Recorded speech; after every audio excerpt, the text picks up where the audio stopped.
Green Bay police are looking for a woman accused of dragging a police officer with her car. The officer had minor injuries in the incident. And Kristen Allen joining us live in Green Bay this morning to tell us how police need people's help to track her down.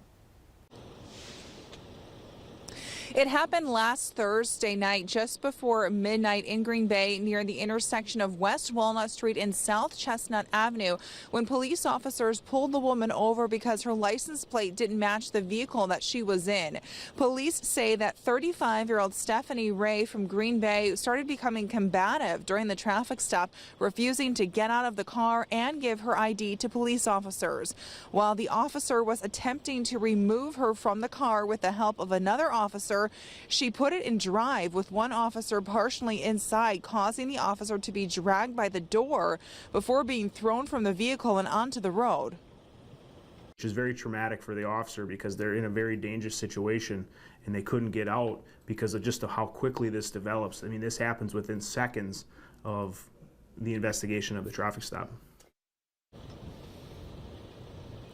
Anyone with any information or anyone who may know the suspect, Stephanie Ray's whereabouts, is asked to call Green Bay Police. You can also do it anonymously by calling Crime Stoppers, and that number is 920-432-STOP. Reporting live in Green Bay, Kristen Allen, Action 2 News.